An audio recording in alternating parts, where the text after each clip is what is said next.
నా కలల కథనం అందరికీ నమస్కారం.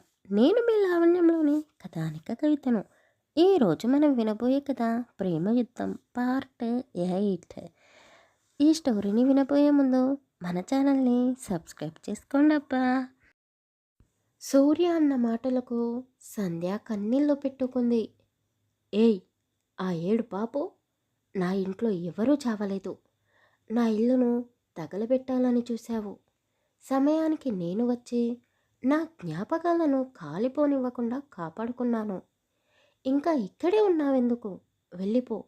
నీ నీడ కూడా నా ఇంటి మీద పడడానికి వెళ్ళలేదు అంటూ సూర్య ఆవేశంగా సంధ్యపై గట్టి గట్టిగా అరిచాడు. అతని అరుపులు బయట ఉన్నవారికి కూడా వినిపిస్తూ ఉన్నాయి. కానీ ఎవరూ లోపలికి వెళ్ళడానికి ధైర్యం చేయడం లేదు. అతని గంభీరమైన గొంతుకి సంధ్య ఇంకా భయపడిపోయి ఒక కొయ్య బొమ్మలా అలాగే నిలబడిపోయింది. పాపం ఆ అమ్మాయి. సూర్యబాబు చాలా కోపంగా ఉన్నాడు ఆమెపై. ఆ అమ్మాయి ఎంత బెదిరిపోతుందో ఏమో. ఎవరైనా వెళ్ళి సూర్యబాబుకి నచ్చ చెబితే బాగుండు అని అతని దగ్గర పని చేసేవాళ్ళు గుసగుసగా అనుకుంటూ ఉన్నారు. అయ్యో అయ్యో, అందరూ అలా చోద్యం చూస్తున్నారు ఏంటిరా? ఎవరి పనులు వాళ్ళు చూసుకోండి వెళ్ళి. అయినా భార్యాభర్తల గొడవది. మీరందరూ కథ వింటున్నట్టుగా వింటూ ఉన్నారా ఏంటి? అందరూ ఇక్కడి నుండి వెళ్ళండి. ఎవరి పనులు వాళ్ళు చూసుకోండి. సూర్యబాబుకు తెలిస్తే ఊరుకోడు. నీ మీద కూడా విరుచుకుపడతాడు అని ఒక ఆవిడ చేతిలో కర్ర పట్టుకొని వణుకుతూ అక్కడ ఉన్న వాళ్ళందరినీ బెదిరించింది. వచ్చావా? నీ గురించే చూస్తూ ఉన్నాము. ముందు నువ్వు సూర్యబాబుని గొడవ పడకుండా ఆపు. మా మీద నీ పెత్తనం చూపించకు అంటూ అందరూ ఆవిడని తిట్టుకుంటూ అక్కడి నుండి పొలం పనిలోకి వెళ్ళిపోయారు. ఈ ముసలావిడ అందరి మీద అరుస్తుంది. పాపమిక ఆ ముసలోడిని ఇంకా ఎంత బాధ పెడుతుందో తలుచుకుంటూనే ఆ తాత గురించి పాపం అనిపిస్తుంది. అమాయకుడు అంటూ వాళ్ళు ఆ ముసలావిడ భర్త గురించి మాట్లాడుకుంటూ వెళ్ళారు. అక్కడ ఉన్న పూల మొక్కలలో గడ్డి తీస్తూ ఉన్న అతను నవ్వుతూ చుట్ట కాలుస్తూ ఆ ముసలావిడ వద్దకు వచ్చాడు. ఏమే పద్దాలు వింటున్నావా? నేను పాపమంట, అమాయకుడిని అంట. నన్నెందుకే అంతగా కాలుచుకు తింటున్నావు? ఊళ్ళో వాళ్లకు ఉన్న జాలి దయ కూడా నీకు నా మీద లేదానే? ఇన్నేళ్ల నుండి నాతో కాపురం చేస్తున్నావు. ఎప్పుడైనా ఎవరితోనైనా నా గురించి పొగడుతూ గొప్పగా చెప్పావానే అంటూ అతను నోట్లో ఉన్న పొగను ఆమె ముఖంపై ఊదుతూ అన్నాడు. ఆవిడ దగ్గుతూ కాస్త కోపాన్ని చూపిస్తూ, హాహా, అవును, చూసేవాళ్ళకి అలాగే అనిపిస్తుంది. నువ్వు మామూలోడివా? మహా మాయగాడివి. అయినా నువ్వు ఎలాంటి వాడివో, వయసులో ఉన్నప్పుడు ఏం చేసేవాడివో వాళ్లకు తెలియదుగా. ఏదో సూర్యబాబు దయ వల్ల 4 మెతుకులు 3 పూటలా తింటున్నాం. ఆ బాబే లేకపోతే మనం ఎప్పుడో గంగలో కలిసిపోయేవాళ్ళం. సరే సరేలే, ఇప్పుడు నా గొప్పలు ఎందుకులే. ముందు సూర్యబాబు ఎందుకు కోప్పడుతున్నాడో చూడు. అసలే ఆ అమ్మాయి పట్నం నుండి వచ్చింది. మొదటి రోజే సూర్యబాబు కోపానికి బలై దడుచుకుంటుందేమో. అవునయ్యో, నేను మాటల్లో పడి అసలు సంగతే మర్చిపోయాను అంటూ ఆవిడ కర్ర చేతిలో పట్టుకొని నడుచుకుంటూ వాకిట్లో వేసిన ముక్కులను చూస్తూనే, సూర్య, సూర్యబాబు, నిన్నటి నుండి కంటికే కనిపించలేదు. ఇంట్లోనే ఉన్నావా అంటూ అతన్ని పిలుచుకుంటూనే లోపలికి వెళ్ళింది. ఇల్లంతా సైలెంట్గా ఉంది. ఎటు చూసినా నిశ్శబ్దం. కానీ వంటగదిలో నుండి ఇంకా పొగలు వస్తూనే ఉన్నాయి. అది చూసి ఆవిడ కంగారు పడింది. వంటగదిలోకి తొంగి చూసింది.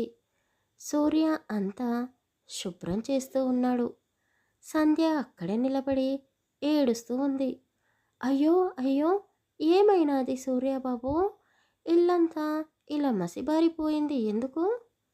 అయినా నీకేమైందమ్మా? నువ్వు ఎందుకు ఏడుస్తున్నావు? వంట చేస్తుంటే నీకేమైనా అయినాదా అమ్మా అని అడుగుతూనే ఆవిడ కూడా శుభ్రం చేస్తూ ఉంది. బామ్మ, తనకేమవుతుంది? తను ఒక శనిగ్రహం. నిన్నే నా జీవితంలో అడుగుపెట్టింది. ఆ శనిదేవుడు నల్లగా ఉంటాడు కదా, అందుకే నా ఇంటిని కూడా నల్లటి మషిలా మార్చాలి అనుకుంది అని సూర్య అన్నాడు. అయ్యో, గట్లా అంటావేంది బాబు? ఆ అమ్మాయి కావాలని చేసిందా ఏంది? ఏదో పొరపాటున జరిగిందేమో. గాదానికే తన మీద అంత గట్టిగా అరుస్తావా?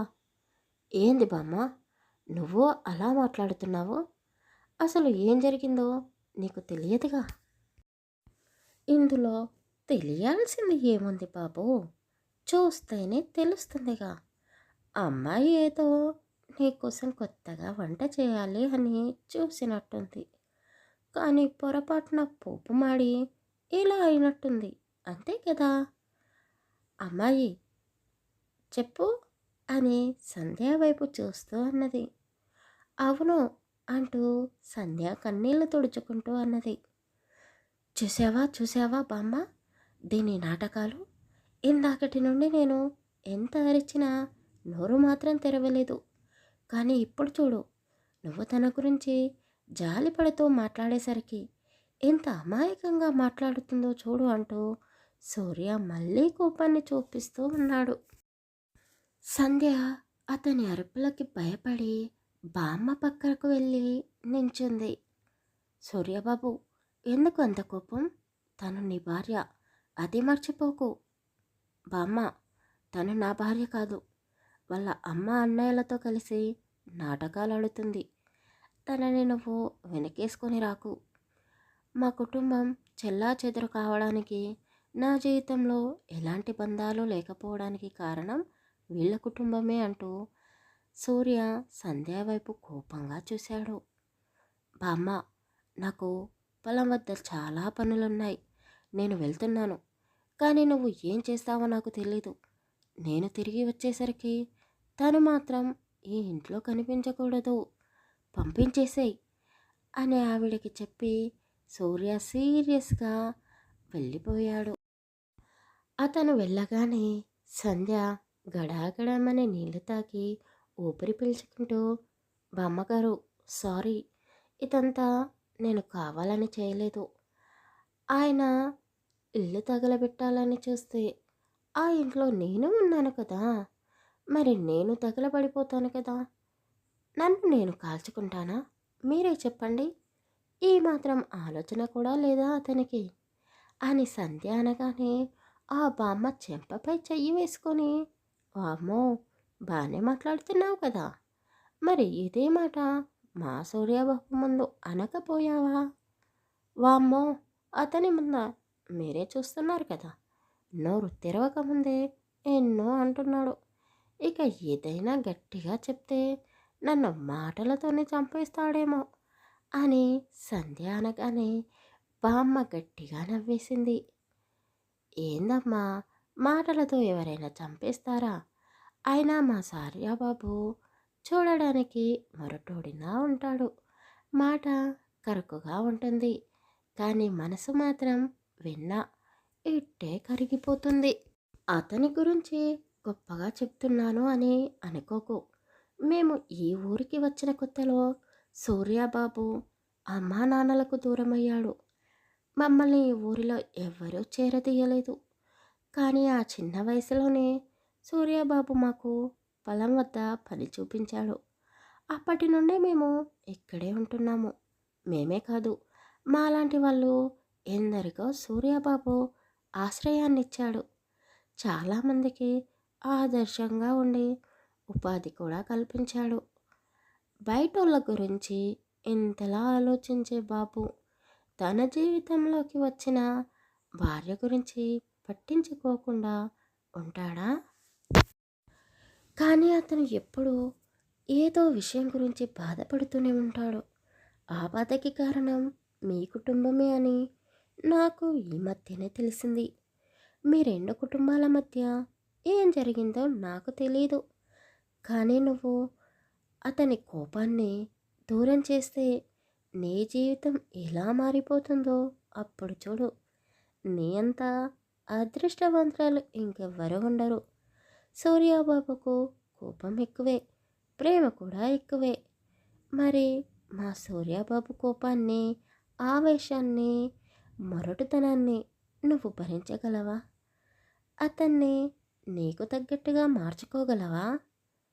మీ పేర్లు కలిసినట్టుగానే మీ జీతాలు కూడా కలుస్తాయంటావా అని బామ్మ అడిగింది. ఆమె అడిగిన దానికి సమాధానం ఇవ్వకుండా సంధ్య ఆలోచిస్తూ ఉంది. దేవ్ ఆఫీస్కి వెళ్ళిన పల్లవి అతని క్యాబిన్ బయటే ఉండి రాజేష్, దేవ్ మాట్లాడుకునే మాటలు వింటూ దేవ్ చెప్పబోయే సమాధానం కోసం ఎదురు చూస్తూ ఉంది. స్టాఫ్ మెంబర్స్ లంచ్ పూర్తి చేసుకొని ఎవరి టేబుల్ వద్దకు వాళ్ళు వచ్చారు. హే, అటు చూడు సార్, క్యాబిన్ వద్ద ఎవరో ఒక అమ్మాయి నించుని ఉంది. ఎవరు తను అని స్టాఫ్ మెంబర్ అనుకుంటూనే ఆవిడ వద్దకు వెళ్ళారు. లైట్ పింక్ కలర్ చుడిదారీ వేసుకొని చేతిలో క్యారేజ్ బ్యాగ్ పట్టుకొని ఉన్న పల్లవిని చూసి, హలో మేడం, ఎవరు మీరు? ఇక్కడేం చేస్తున్నారు? అయినా మిమ్మల్ని లోపలికి ఎవరు పంపించారు అని వాళ్ళు అడిగారు. పల్లవి కంగారుగా వెనక్కి తిరిగి చూసింది. స్టాఫ్ మెంబర్స్ పల్లవిని చూసి ఆశ్చర్యపోయారు. ఎంత అందంగా ఉంది, చూడటానికి రెండు కళ్ళు సరిపోవడం లేదు. ఎవరి తను అని మనసులోనే అనుకుంటూ ఉన్నారు. బావా, ఏంటి, ఏం మాట్లాడవు? నేను అడిగిన దానికి సమాధానం చెప్పవేంటి అని రాజేష్ మళ్ళీ అడిగాడు దేవుని. ఇష్, ఒక్క నిమిషం ఆగు, బయట ఏదో అలికిడిగా ఉంది. ఎవరో డోర్ వద్దనే మీటింగ్ పెట్టినట్టున్నారు, అది చూసి వస్తాను ముందు అంటూ దేవ్ డోర్ తెరిచాడు. ఎదురుగా ఉన్న పల్లవిని చూసి షాక్ అయ్యాడు. ఏంటి బావా, ఏం జరుగుతుంది బయట అని రాజేష్ కూడా బయటికి వచ్చాడు. పల్లవిని చూసి అతను సైలెంట్ అయిపోయాడు. ఆమె నుండి చూపు తిప్పుకోలేకపోతూ ఉన్నాడు. సారీ సార్, ఈవిడెవరో మాకు కూడా తెలీదు, పర్మిషన్ లేకుండా లోపలికి వచ్చినట్టుంది. మీకు ఈవిడెవరో తెలుసా సార్ అని స్టాఫ్ మెంబర్స్ చిన్నగా అడిగారు. అవును బావా, ఎవరు తను, చూస్తుంటేనే మతిపోతుంది అని రాజేష్ కూడా మనసులోని మాటని కాస్త చిన్నగా అన్నాడు. వాళ్ళు అడుగుతూ ఉంటే దేవ్ సైలెంట్గా ఉన్నాడు. ఏమీ మాట్లాడకుండా ఉండడంతో పల్లవికి ఇబ్బందిగా ఉంది. మేడం, మేడం, మీ ఫోన్ కారులోనే మర్చిపోయారు, ఎవరో ఫోన్ చేస్తున్నట్టున్నారు అంటూ డ్రైవర్ పరిగెత్తుకుంటూ వచ్చి పల్లవి చేతిలో ఫోన్ పెట్టాడు. రాజేష్ నవ్వుతూ, హే డ్రైవర్ బాబు, ఎవరు తను, నువ్వు మేడం అని పిలుస్తున్నావేంటి? అయ్యో సార్, మీకు ఇంకా తెలీదా, మేడం దేవ్ సార్ వైఫ్ అని అతను చెప్పగానే రాజేష్తో పాటు స్టాఫ్ మెంబర్స్ అందరూ కూడా షాక్ అయ్యారు. ఆ తర్వాత ఏం జరగబోతుందో తర్వాయి భాగంలో తెలుసుకుందాం. నా దరిద్రం ఏంటో తెలీదు కానీ సబ్స్క్రైబర్స్ మాత్రం అస్సలు పెరగడం లేదు. అందువల్ల నాకు కాస్త బాధగానే ఉంది. దానికి తోడు నేను ఏదైనా స్టోరీని మొదలు పెడితే అది నెలలో అవుతుంది. కారణం నేను రోజు అప్లోడ్ చేయలేకపోవడమే. తప్పు నాదే. కానీ ఏం చేయను, నా పరిస్థితి అలా ఉంటుంది మరి. ఇంకో విషయం, మీ అందరికీ నా స్టోరీస్ నచ్చుతున్నాయా లేదా అని కూడా నాకు అర్థం కావడం లేదు. సరే మరి, తర్వాత వీడియో త్వరగా రెడీ చేయడానికి ట్రై చేస్తాను. అప్పటి వరకు మన ఛానల్ని సబ్స్క్రైబ్ చేసుకొని లైక్ చేసి కామెంట్ చేయండి అబ్బా.